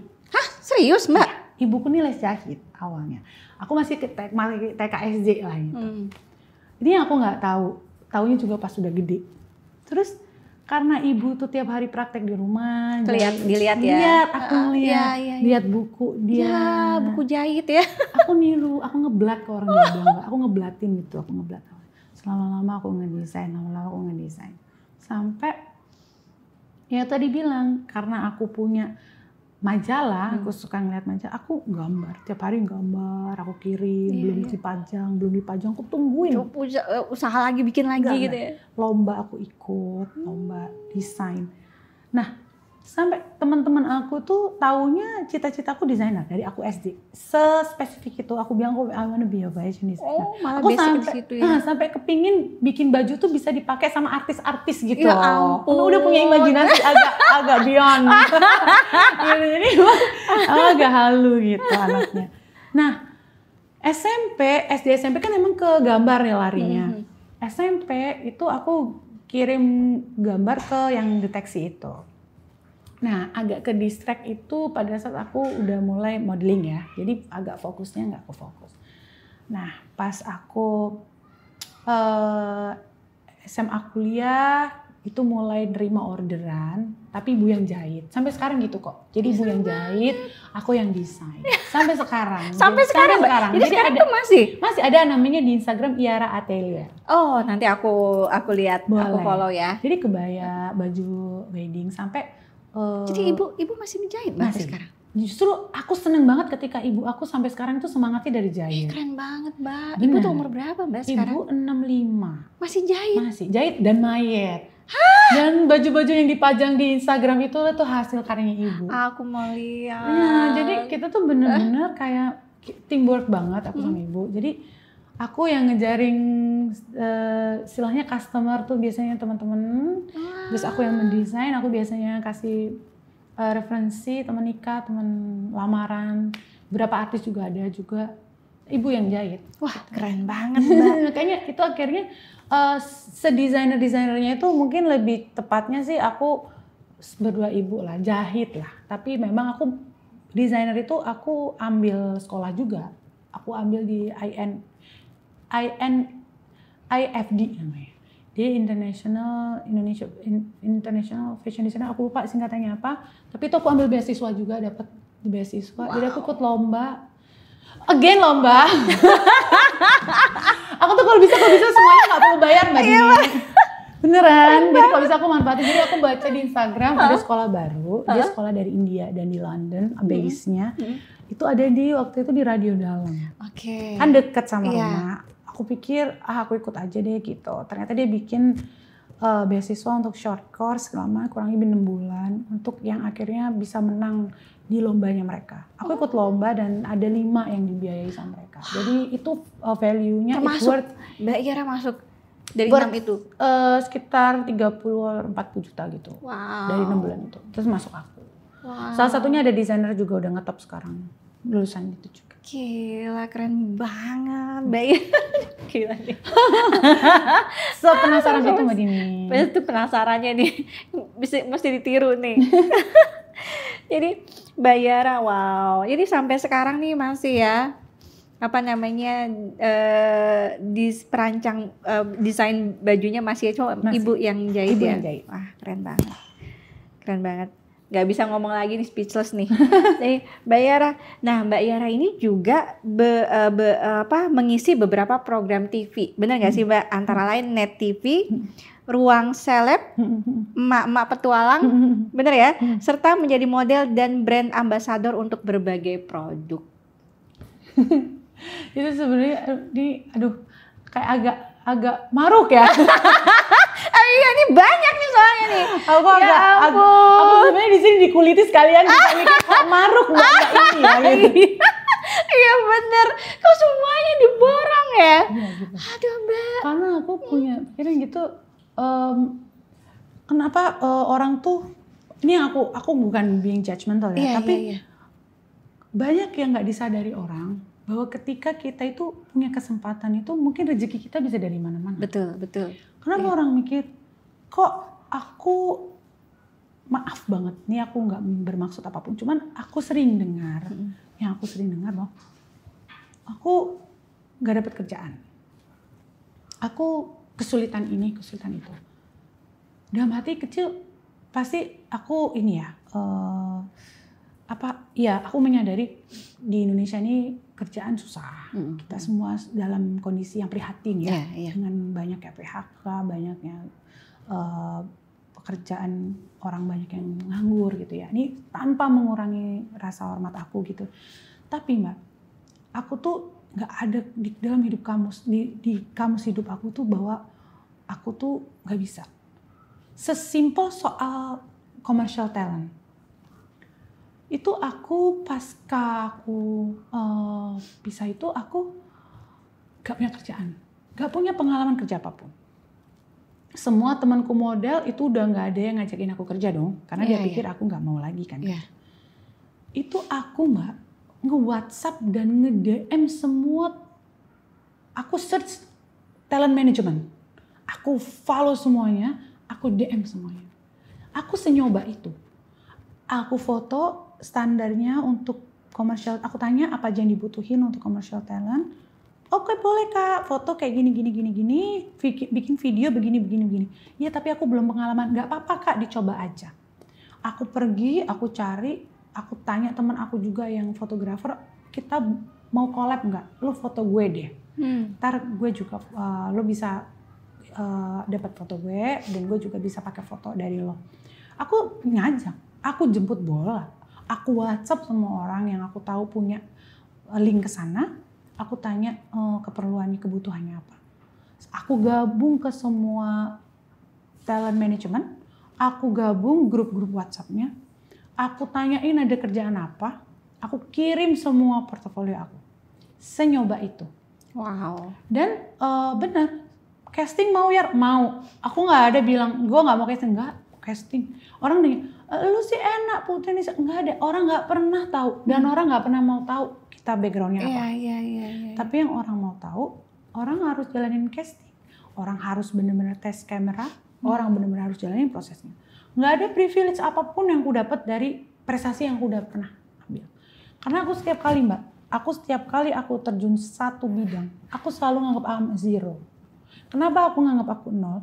Karena biar aku nggak demand untuk sesuatu hal yang sifatnya privilege. Kalau aku udah mulai ada rasa itu, there's something wrong. Berarti aku udah ada rasa sombong, berarti aku udah ngerasa sok, berarti aku udah ngerasa luar biasa dan lebih dari orang lain. Nah kalau nggak pernah mau, makanya kalau orang tahu, aku bukan siapa-siapa, itu bagian yang pernah aku lewati, tapi this time aku bukan siapa-siapa. Dan itu commercial talent tuh aku casting, aku datang satu-satu ya, mulai dari yang ditolak, istilahnya nggak dipanggil lagi gitu prosesnya. Dan aku alami, bahkan sampai syuting terus dari pagi pulang pagi pas komersial itu yang aku nggak pernahnya dan aku nggak kepikiran, ya aku jalani mau nggak mau gitu. Tapi ada beberapa yang tadi aku bilang ada boundaries aku emang nggak ambil, ada beberapa kerjaan aku nggak ambil gitu. Tapi yang aku tahu, orang kalau mau sukses, orang kalau mau, insya Allah tuh selama apa aja yang halal itu kita mau jalanin, kita coba, kita cari, ada jalannya Mbak. Aku yakinin tuh. Karena udah jalanin ya Mbak ya? Karena aku dengan modelku keyakinan doang. Keyakinan aja. Karena cocoknya nih jadi misfire nih sebenarnya. Bukan water nih. Bener. Seambisius itu. Wow, gila Mbak. Keren banget. Wah ini isinya daging semua nih kita hari ini. Amin, mudah-mudahan bisa memotivasi sedikit banyak orang yang banyak ragu. Betul. Aku nggak menyalahkan ya, karena aku punya sisi itu juga. Cuman ada orang yang beruntung bisa menghandle itu kan. Orang ada yang beruntung bisa punya orang seperti ibu yang mendukung, mensupport ya. Iya, tapi kan ada sebagian orang yang gak dapet itu, gak punya kesempatan itu. Tapi gimana cara meyakinkannya? Ya harus dirinya sendiri dulu kan. Akhirnya harusnya dia sendiri. Nah, mudah-mudahan dengan obrolan kita ini sedikit banyak ada yang iya gitu. Minimal orang udah bisa dapat poinnya dulu. Betul. Aku sendiri aja dapat loh poinnya. Gitu. Wah keren banget nih Mbak Yara, speechless bener deh. Wah bagus banget Mbak, keren banget. Jadi memang sifat rendah hati Mbak Yara itu kalau kita mungkin memang kembali ketika kita ada di satu tempat, kita kembali ke titik nol ya. Jadi kita tuh lebih bisa menyerap sebenarnya ilmunya. Makanya kalau dengan mendengar aja tuh sebenarnya kita belajar loh Mbak. Bener, itu sesederhana itu loh kalau kita mau belajar ya. Diem aja, dengerin aja tuh juga bagian dari belajar. Wah Mbak Ira keren banget. Waduh, ini nggak bisa ngomong lagi nih, Mbak. Ini belum seberapa loh sahabat Des, ini baru sebagian kecil yang dibongkar soal Mbak Ira. Mbak April 2024, acting dalam series garapan Falcon Pictures, Skoteng The Series. Iya. Coba, semua diborong kan? Diborong. Gimana tuh Mbak? Itu juga sebenarnya buah dari manifestasi. Makanya aku tuh dulu memanifestasi sesuatu tuh nggak pernah aku tulis kan Mbak. Kita tuh baru-baru ini kok ketemu media sosial, ya akhirnya informasi masif gitu kan. Iya, kita betul. Algoritma itu akhirnya menggiring kita ke suatu paham yang kalau kita suka A akhirnya semua informasi tentang A kita dapatkan gitu. Nah ternyata semua perjalanan yang aku alami ini tuh ternyata buah dari manifestasi aku, ibuku, orang-orang sekitar aku. Nah yang soal series ini juga lucu nih gini. Kan setelah aku commercial talent itu selama 2 tahun, itu kan ada timbul rasa kok kalau talent itu acting berarti dan aku udah punya pengalaman sekian gitu, berarti aku punya nih sedikitnya modal untuk aku bisa memperdalam acting. Again, aku belajar acting Mbak. Aku ambil coach, sama salah satu coach acting lah. Beliau ini namanya Mbak Uti. Mbak Uti ini casting director di beberapa film dan salah satunya itu film horor dan salah satunya tuh yang si Desa Penari itu. Jadi aku belajar ambil kelas acting Mbak. Wah, seniat itu tuh. Seniat itu Mbak. Diborong. Iya, tapi aku nggak mau setengah-setengah. Jadi kalau orang mau nanya mau nanya MC dulu belajar di mana, di Talking. Aku dulu belajar di Talking. Jadi aku nggak pernah yang cuman setengah-setengah Mbak. Jadi aku beneran pengen belajar ya. Desainer aku di IFD. Terus ini aku belajar sama coach acting. Ini juga berdasarkan referensi salah satu sahabat aku. Namanya Ganindra Bimo. Ari tahu nggak? Ganindra Bimo. Kenal ya? Dia itu teman aku MTV DJ. Jadi alhamdulillahnya hubungannya juga masih baik. Aku bilang, Bim, kayaknya aku agak pengen deh main film gitu kan. Kayaknya gimana? Dia kira, dia ini sangat terbuka, baik banget. Karena aku bilang, Bim, gue pengen ketemu dong. Tapi mungkin karena kesibukan sangat dipahami, akhirnya kita ngobrol lewat DM. Dan dia bilang, ya lo coba kontak orang ini, lo ambil kelas acting. Karena nggak akan bisa lo tuh otodidak. Acting is a different level of arts, dia bilang gitu. So you need to be bener-bener di situ gitu. Mesti belajar gitu ya. Kayak nggak bisa otodidak otodidak itu harus ada ilmunya. Gitu. Harus ada basicnya, ilmunya. Wah. Akhirnya dikasih referensi tapi mahal-mahal. Dengan duit agak ngepas ini. Agak mahal ya gitu. Bimo kayaknya jangan yang buat yang udah jadi artis dong gitu kan. Agak biasa aja deh gitu kan. Cuma akhirnya dia bilang ya udah coba aja lo kontak, tapi ternyata emang agak lumayan mahal. Akhirnya aku coba cari referensi. Ada temen yang ngereferensi, dia namanya Dara. Dia itu dari orang film juga, dia bagian wardrobe. Salah satu orang tua murid sahabatnya anak aku sebenarnya di sekolah. Jadi aku terus membuka jaringan terus semua aku tanya. Jadi nggak ada kata nggak mungkin sih pendidikan. Aku benar-benar aku tanya Dara, I think I need a acting coach gitu. Ada nggak referensi? Ada sahabat gue namanya Utik. Aku kontak dan ternyata alhamdulillah agak affordable. Jadi dan beliaunya baik sekali. Baik banget. Terus aku ambil kelasnya. Dan di situ aku menggali banyak tentang acting.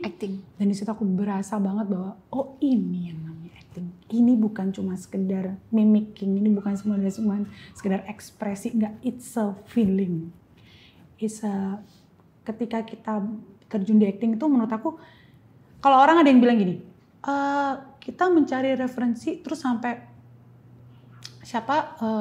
Heath Ledger ya, yang bisa sampai dia terjun sekali ke dalam perannya sampai akhirnya dia milih untuk dia mengakhiri hidupnya karena dia berperan sebagai Joker pada saat itu ya. Joker, aku lupa. Kalau salah tolong dikoreksi, tapi kurang lebihnya kayak gitu. Ya itu kan bagian dari pendalaman peran sebenarnya. Saking mendalaminya ya, sampai selesai film dia masih mendalami itu ya. Benar.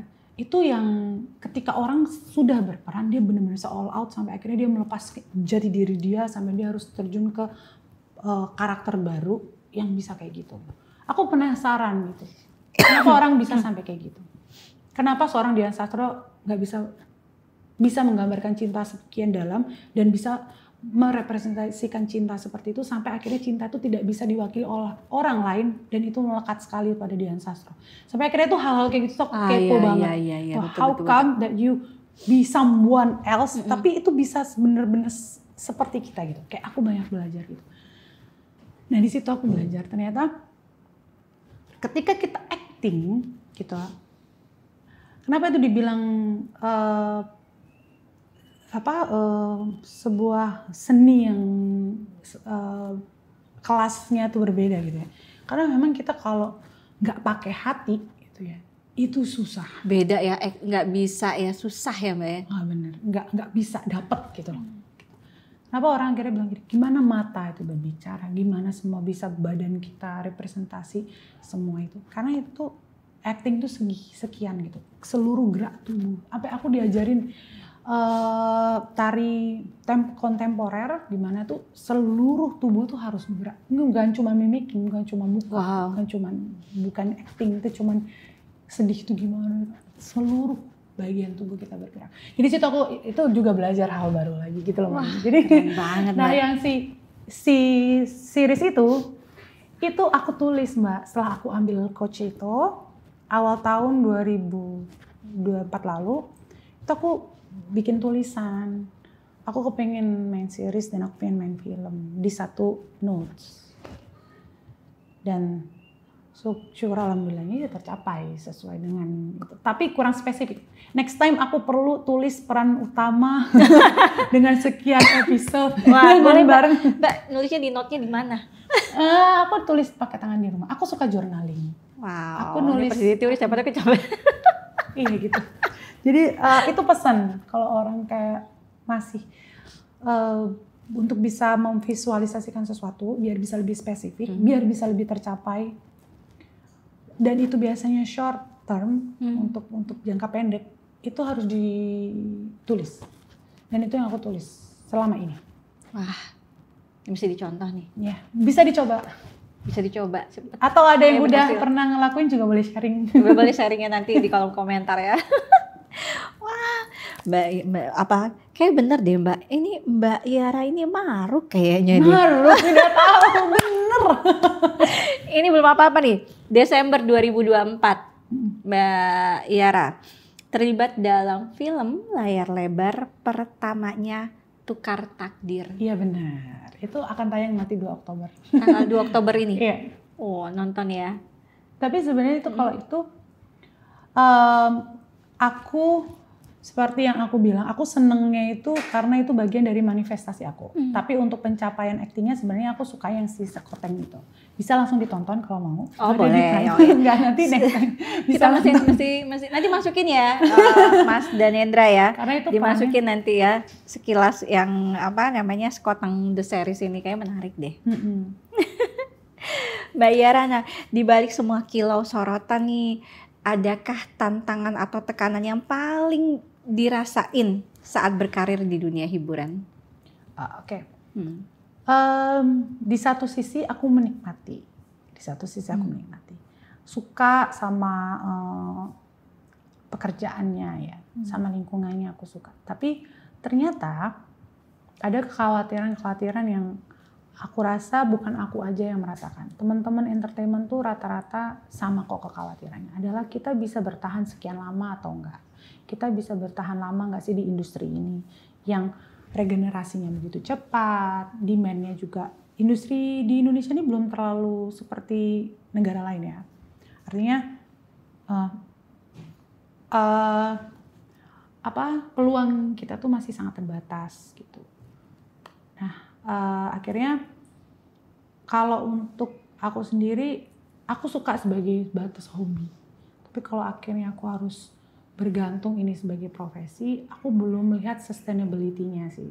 Aku belum melihat untuk jangka panjang itu seperti apa. Peluang selalu ada, kesempatan selalu ada, rezekinya juga ada. Tapi kalau untuk menghidupi aku, untuk mencukupi aku, dan untuk jangka panjang, kayaknya belum di sini. Belum di sini gitu. ya. Makanya jatuhnya akhirnya ya cuma sesekali gitu. Iya, hobi banyak, semuanya diborong ya, dicoba semuanya. Wow, Mbak Yara nih. Mbak, ini agak sedikit ngobrolnya udah mulai agak dalam nih. Di tahun 2022 Mbak Yara tuh mengalami guncangan besar. Bisa ceritain nggak Mbak apa yang terjadi Mbak 2022 itu? Iya.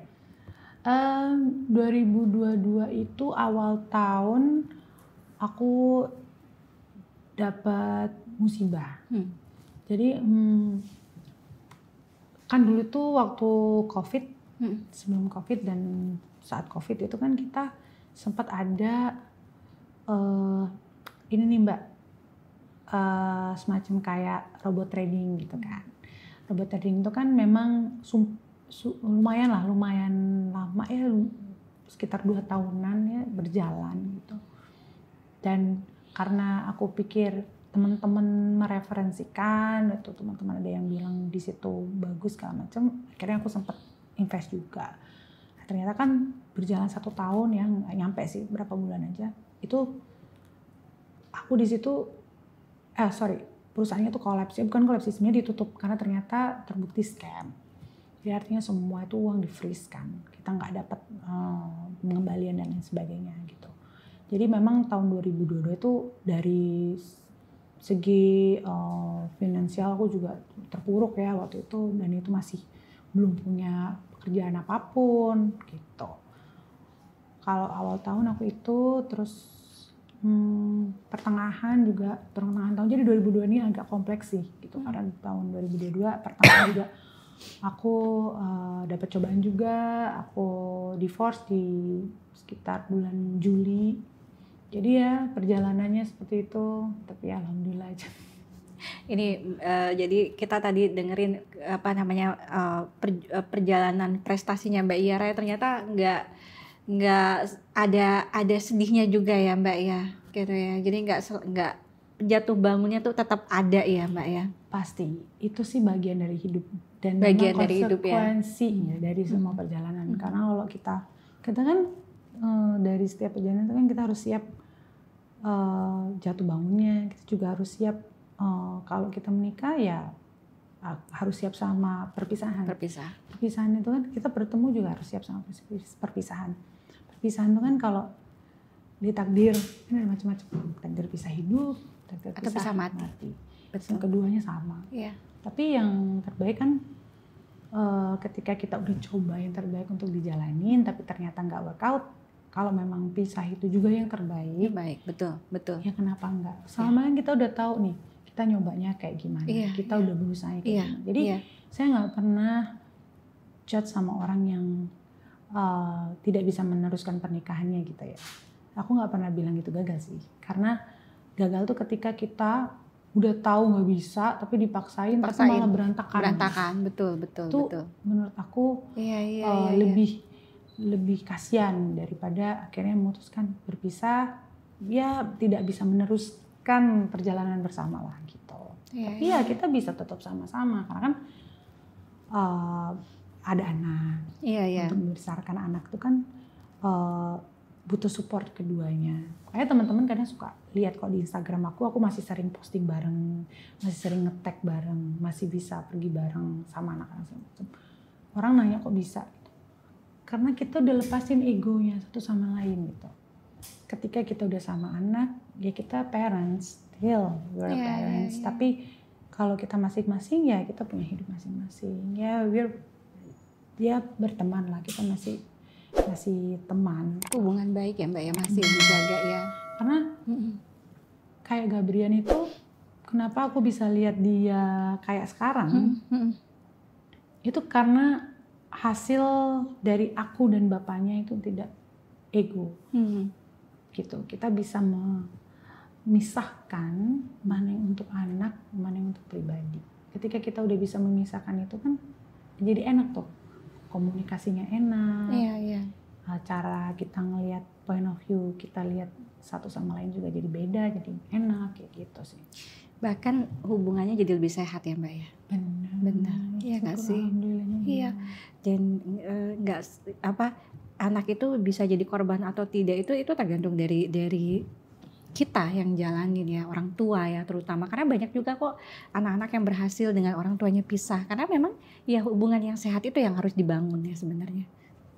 Dan di situ justru dengan bersama-sama tapi nggak sehat malah justru korbannya di anak-anak. Kebanyakan gitu. Iya. Kayak kadang kan orang selalu bilang broken home. Iya. Broken home itu dulu didefinisikan kalau yang berpisah. Berpisah, betul. But this time not anymore. Dia bilang kalau broken home, they're still together, betul. But they fight, they hate each other. Terus dia juga punya banyak hal. Jadi akhirnya broken home itu bukan didefinisikan berpisah aja sekarang. Bersama tapi tidak saling penuh kasih juga. Betul, bisa dibilang begitu. Malah banyaknya yang terdampak langsung ke anak itu justru yang gitu. Iya.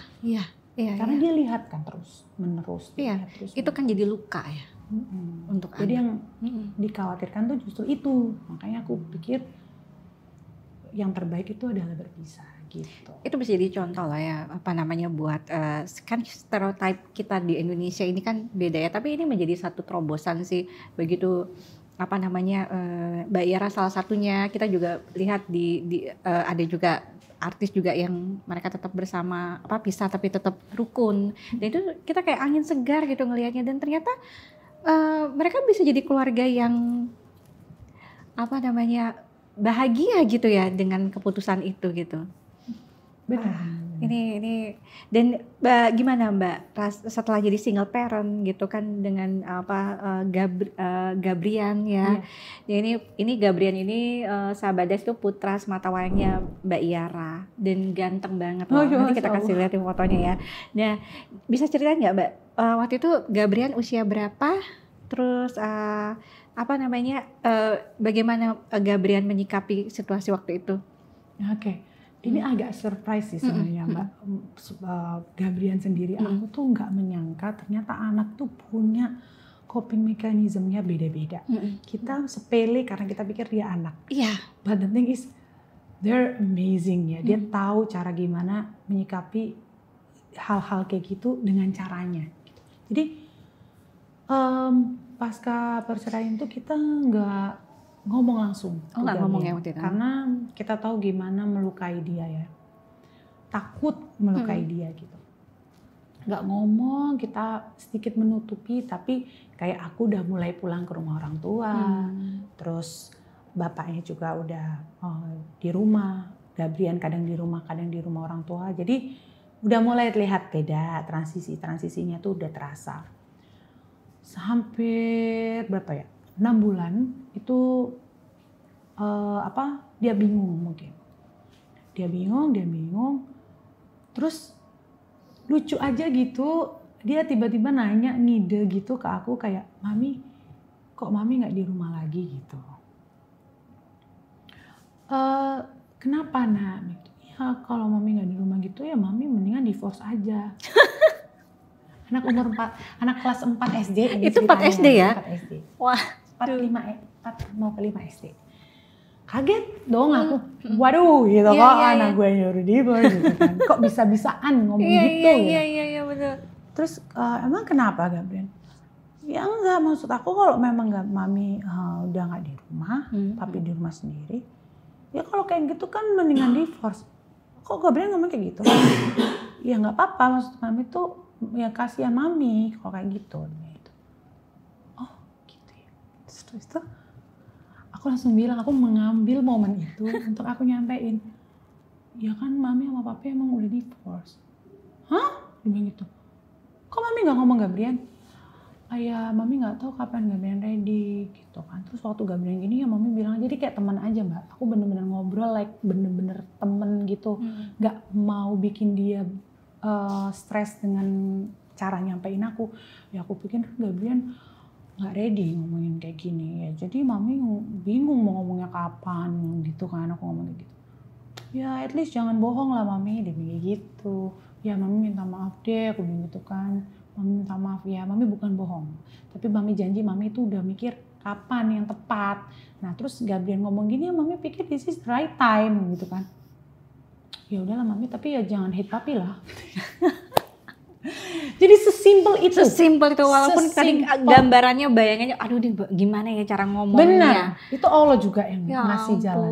Akhirnya gini, ya but please don't hate each other. No. Mami won't hate papi, don't worry about it. Ya, tapi mami udah gak sama papi. So okay, ya udahlah pokoknya jangan hate. Gitu. Itu doang Gabriel, aduh pengen kenalan deh jadinya. Tapi karena aku mungkin dia dewasa banget ya. Aku sebenarnya melihatnya karena gini. Dia tahu apa yang terbaik buat bapak ibunya mungkin di satu sisi. Akhirnya dia melihat kalau bapak ibuku punya keputusan itu selama dia tidak saling membenci ya be fine. Kayaknya gitu. Yang dia pikir ya. Makanya ketika aku bilang iya nih udah divorce gitu. Ya kok mami bohong? Dikira aku bohong. Enggak, sebenarnya mami enggak bohong. Mami bingung mau ngomongnya kapan. Tapi karena Gabriel ngomong gini ya kayaknya ini aja sekarang aja mami ngomong ya. Oh oke. Dia kira mikir gitu. Oh oke. Gitu kan. Terus akhirnya ini kayak ya udahlah mami, but it's okay but don't hate each other. Dia cuma pesannya itu. Oh ya ampun. Jadi ketika dia pikir selama mau sama-sama atau enggak, selama ibu bapaknya tidak membenci dan kita saling bisa saling sayang dengan cara yang lain, ya itu udah cukup mungkin buat dia. Wow. Kayak misal sekarang dia ngaku biasa aja udah. Kayak we're still a family. Iya family aja. Wah, itu mungkin karena 6 bulan itu dia lihat juga nggak ada perubahan signifikan, tetap biasa aja sama dia gitu ya. Dan makanya dia nggak ada efeknya juga ya buat dia, mami papi tetap cintanya tetap utuh buat dia gitu. Iya. Wah, tapi kita sempat ke Jepang bareng juga. Kita sempat holiday ke berapa tempat ke Surabaya kemana-mana kita. Dia nggak kehilangan papa mama. Iya, yang penting yang aku tangkap adalah dia punya ruangan sendiri sebagai anak gitu. Terus dia diakomodir perasaannya, di-provide kebutuhannya, rasa sayang cintanya nggak berkurang. Kayak setiap anak dia nggak akan merasa kehilangan. Karena yang dibutuhkan anak itu kan sebenarnya yang memang sosok bapak ibunya ya. Sosoknya sama sayang cinta kasihnya. Sama ya jangan drama di rumah tangga kan. Betul. Makanya melukai hati itu jauh lebih bahaya, itu yang harus dijaga ya Mbak ya, justru itu ya. Benar. Nah, ini Gabriel. Hai, kalau nonton ini aduh. Ya Gabriel keren banget deh, dia bijaksana banget ya. Sedewasa itu. Iya, sekul itu, betul sekul itu. Dia keren banget. Temennya lagi video call gitu, mami mau pulang ya Gabriel gitu. Dia nggak punya pikiran kayak apa kata temanku. Oke, bikin mami just come back gitu. Be safe mami, bye gitu. Dia lihat aja videonya. Maminya di rumah, kadang di rumah di tempat dia di apartemen gitu, aku samperin. Mami aneh to go home Gabriel. Nggak apa-apa, dia cuek banget. Dia nggak merasa itu. Dia nggak insecure sama keadaan dia sih. Wow, keren banget loh Mbak. Aku terharu loh dengernya gitu ya. Karena dia feel support kayaknya. Karena bapaknya nge-backup dia banget. Aku pun juga nge-backup dia banget. Dia tahu kalau situasi tertentu bapaknya begini, dia ceritanya sama aku. Situasi tertentu aku gini, dia ceritanya ke bapaknya. Jadi dia mungkin karena aku 10 tahun itu juga aku besarin dia dengan aku sendiri, nggak ada mbak dan nggak ada suster. Jadi dia mengenali aku kan. Deket banget ya Mbak ya. Dia pun juga, bapaknya juga gitu. Bapaknya tuh kalau bisa di rumah, dia di rumah juga. Dia mengenali karakter bapaknya juga. Jadi akhirnya karena dia tahu bapaknya sama ibunya itu bukan orang jahat, bukan orang nggak baik. Perpisahan tuh karena ya sudah, karena nggak cocok. Jadi dia bisa yakin ibunya dengan cara ibunya, bapaknya dengan bapaknya, dan tetap bisa sama-sama gitu. Jadi nggak ada yang berkurang. Kasih sayang tetap full buat Gabriel gitu, dan itu yang dia rasain ya. Bener sih. Jarang-jarang Mbak, keren loh. Itu bijaksana itu di usia masih kelas 4 SD loh ya. Sekarang kan udah SMP ya Mbak Gabriel ya, kelas 1 ya. Nah setelah itu Mbak, ini sebenarnya mau ngobrol panjang banget nih sama Mbak Tiara ini. Mbak cerita sedikit dong Mbak karir di CPNS-nya Mbak. Jadi itu setelah divorce, terus langsung mendaftar di CPNS atau gimana tuh Mbak? Jadi habis divorce itu kan aku larinya ke commercial talent. Oh, Karena commercial aku talent itu. nggak punya pengalaman kerja kantoran tuh kayaknya nggak mungkin. Aku mau ngelamar di mana umur 30 tahun. Terus aku harus mulai karir lagi nggak mungkin. Akhirnya aku yang commercial talent tadi, di commercial talent itu bapakku bilang, "Dek, gimana kalau kamu ngambil advokat?" Itu awalnya. Itu sudah kuliah hukum dulu atau? Iya, sudah. Oh, jadi Mbak Yara udah sempat kuliah hukum ya? Kuliah hukum itu aku 2013 lulus. Aku nikah itu 2012, aku nikah. Nah, itu 2013 aku punya anak kan, sekalian lulus. Di 2013 sampai 2022 itu aku nggak kerja. Oh gitu. Jadi ibu rumah tangga full ngurus Gabrian. Jadi nggak punya pengalaman kerja, mau ngapain bingung. Kita mau daftar persaingan kayak gimana. Akhirnya ambil advokat setelah 2023 itu aku ambil advokat. 2024 aku berkarir advokat. 2025 aku ASN. Itu juga karena advokat, aku pikir umur segini kalau aku kerja masih jadi associate, aku hanya akan jadi lawyer aja. Tapi untuk aku buka usaha sendiri tuh aku rasa akan struggling gitu. Akhirnya ada pendaftaran CPNS bareng sama teman-teman di advokat. Kok ya alhamdulillah masuk. Di satu sisi aku agak-agak perang batin tuh antara advokat, karir yang baru aku mulai atau aku ASN. Tapi menurut bapakku lagi semua pertimbangan keluarga. Jadi aku tuh banyak banget hal yang aku semua tanya bapak ibu. Nah, kata ayah, "Dek, perempuan umur segini, kamu mau yang sustain, yang nyaman, kamu udah pensiun segala macam, itu di ASN." Dan apalagi dari aku memang ada idealisme lagi, berbakti aja untuk negeri. Aku tuh suka satu hal yang bisa kontribusi apa nih gitu. Aku suka mengkritisi hal-hal yang terjadi. Tapi aku nggak tahu actionnya apa. Yang bisa aku lakuin ini secara bentuk konkretnya apa. Kalau aku mis-misan aku cuma bisa campaign. Kalau aku dari politik, aku nggak punya duit. Politik itu kan isinya duit ya. Betul. Modalnya tuh cuma duit, gitu kan. Ayo tuh. Modalnya duit. Modalnya cuma duit gitu. Jadi kalau aku nggak kuat dari situ, kontribusi aku apa? Akhirnya jadi ASN. Dan itu yang kayaknya aku akan jalanin aja itu sampai tua. Kayaknya aku nyaman aja. Nyaman ya Mbak ya. Wow. Damai. Mbak Yara luar biasa ya perjalanannya ya. Mbak, sedikit nih Mbak. Hafaz Rejamat itu ayah ya? Ayah ya. Mbak, di Bengkulu itu ada nama jalan Rejamat. Ini dari nama ayah ya? Nama ayah, bapak. Ayah, cerita dong Mbak. Jadi ini nih sebenarnya nih salah satu plot twist di podcast Das Diaries itu adalah pengen denger cerita tentang ayahnya Mbak Yara. Karena nama ayahnya ini diabadikan menjadi jalan di daerah Bengkulu. Oke. Kalau yang jalan itu nama kakek. Kakek ya? Oh, dari Rejamat tuh kakek ya? Jadi kalau buyut itu hitungannya dulu itu residen kan. Residen tuh semacam gubernur.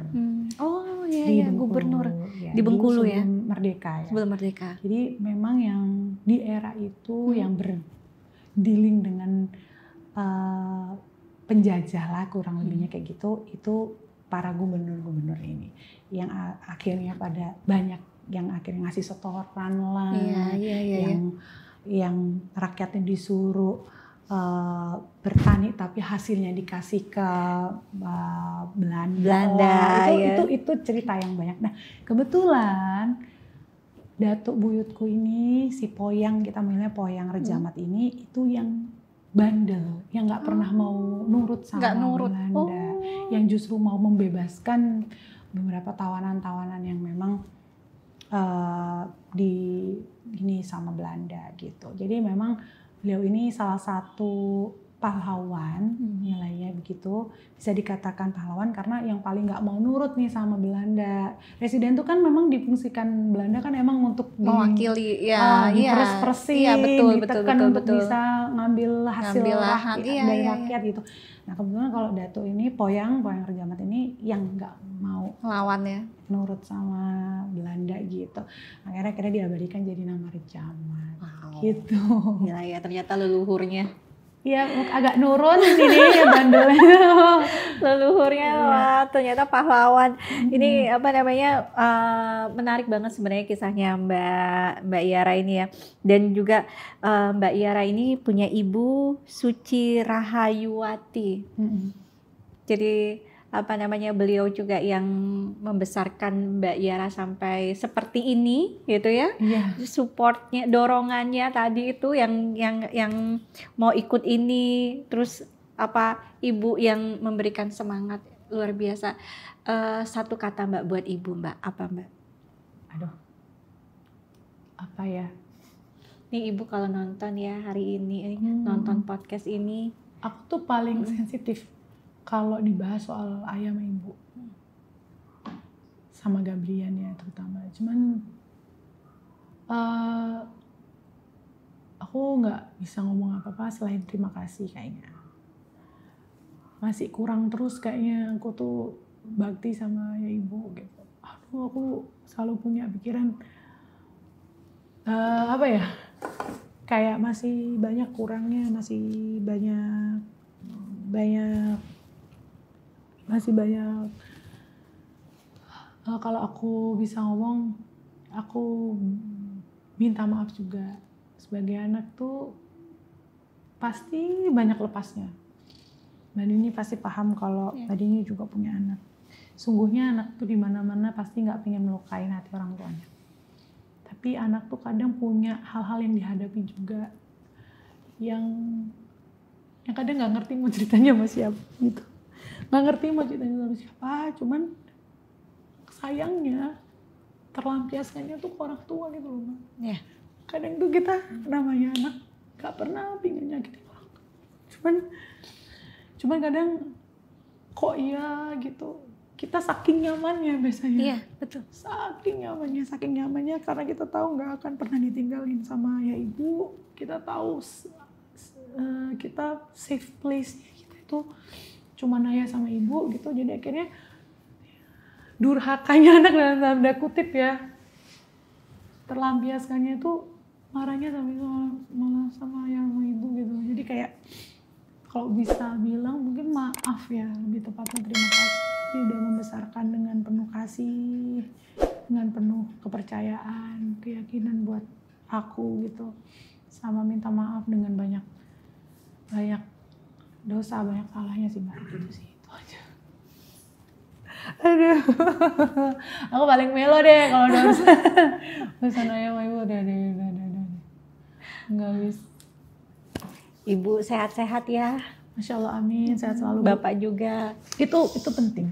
Karena saya selalu bilang ibu ayah sehat sama ibu, karena saya nggak tahu, sampai saya bilang saya nggak tahu kalau seandainya ayah sama ibu tuh nggak ada gitu. Saya nggak tahu kekuatan saya lagi dari mana. Saya dari Gabrian. Dan saya berjalan sampai detik ini kan karena doa mereka pasti kan. Gitu. Tadi buat ibu, kalau buat bapak apa yang mau disampaikan Mbak Yara?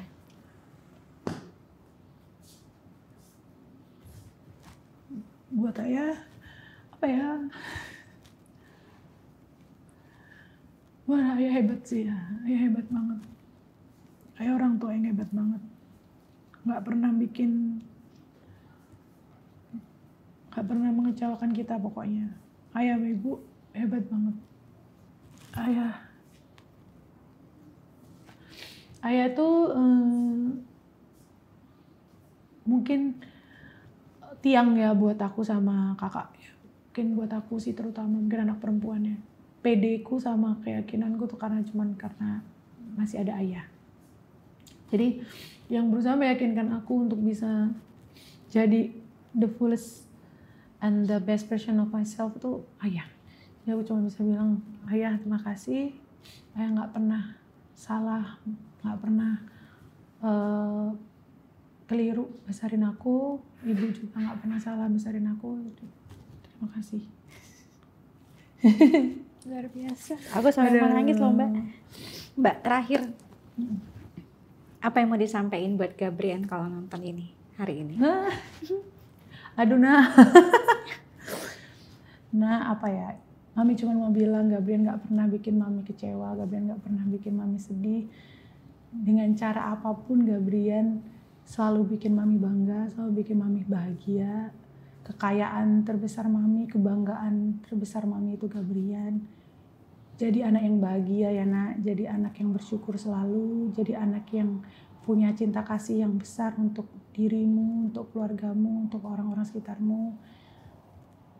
Jadi anak yang banyak manfaat, penuh manfaat buat orang banyak. Ingat Allah, ingat ayah, ingat mami sama papi.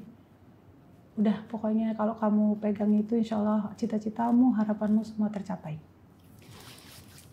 Itu aja. Wow. Aduh, mudah-mudahan Bapak Ibu sehat, Gabrian juga tercapai cita-citanya ya. Ini nanti kalau denger nih, Mami diinget-inget ya kalau nonton ini gitu. Nih apa namanya luar biasa loh Maminya. Tapi Gabriannya juga hebat. Allah amin, insya Allah. Gitu. Oke, aduh Mbak Yara nih nggak berasa loh. Berapa jam?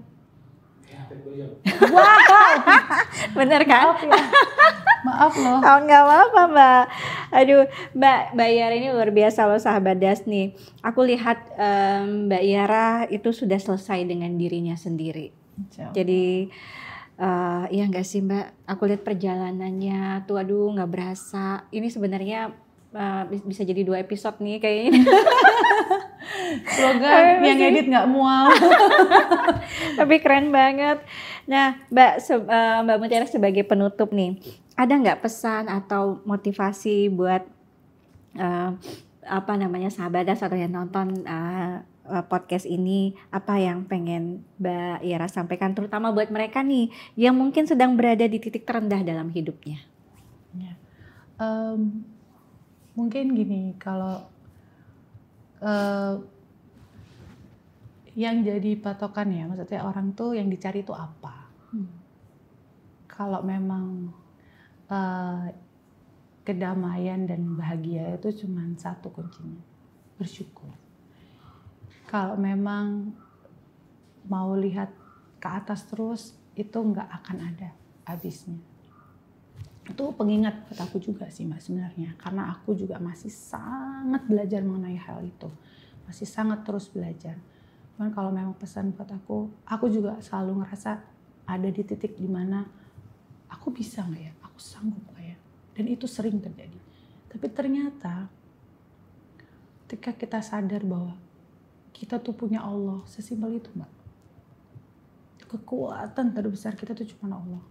Kehadiran Allah di hati kita, di pikiran kita, bagaimana Allah bisa merubah segala kondisi yang nggak mungkin jadi mungkin, ketika Allah bisa menjadikan yang ada nggak jadi nggak ada, dari ada nggak ada, dari yang nggak ada bisa jadi ada, yang nggak mungkin jadi mungkin, yang susah jadi gampang, itu kan semua karena Allah.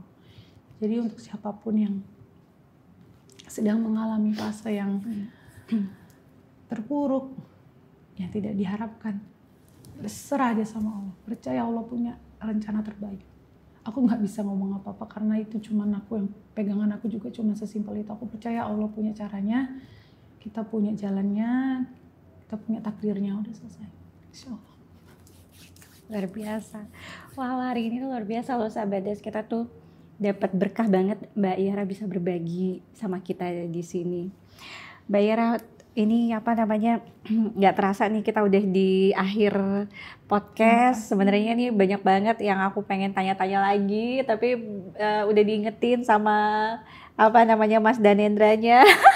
Keren banget Noah, sumpah. Jadi banyak sekali pelajaran yang bisa kita petik dari perbincangan kita dengan Mbak Yara, bahwa hidup itu memang penuh dengan skenario Tuhan yang gak bisa kita duga. Kita bisa saja jatuh, tapi yang terpenting adalah bagaimana kita bangkit Beliau mengajarkan kita bahwa keberanian untuk memulai kembali, bahkan di usia yang dianggap itu nggak lagi muda ya Mbak ya, itu adalah kunci menemukan kebahagiaan sejati. Jadi Mbak Yara memilih untuk pulang ke jalan yang sesuai dengan kata hatinya, meninggalkan gemerlap panggung demi pengabdiannya yang lebih bermakna. Sekali lagi Mbak Yara, terima kasih sudah hadir sharing kisah hidupnya yang waduh kayak berlian ini Mbak, ya Allah. Ini apa namanya, bagus banget, penuh dengan inspirasi, dan saya percaya yakin bahwa banyak sekali ini teman-teman kalau dengerin ya kisahnya dari awal sampai akhir, walaupun mesti dengerinnya nanti mungkin 2 jam, percaya deh kebayar semuanya gitu. Karena semuanya tuh hari ini itu aku tuh sebenarnya di akhir tuh sebenarnya nangis juga ya. Terima kasih banyak Mbak Yara. Mbak barengan ya ngomongnya ya. Nanti aku bilang terima kasih sudah menonton podcast ini sampai selesai. Nanti bareng-bareng Mbak Yara jangan lupa untuk like, komen, dan subscribe YouTube channel Des Diaries. Sampai bertemu di episode berikutnya. Oke. Like aja, like. Oke. Terima kasih sudah menonton podcast ini sampai selesai. Jangan lupa untuk like, comment, and subscribe YouTube channel Des Diaries. Sampai bertemu di episode selanjutnya. Bye. Bye.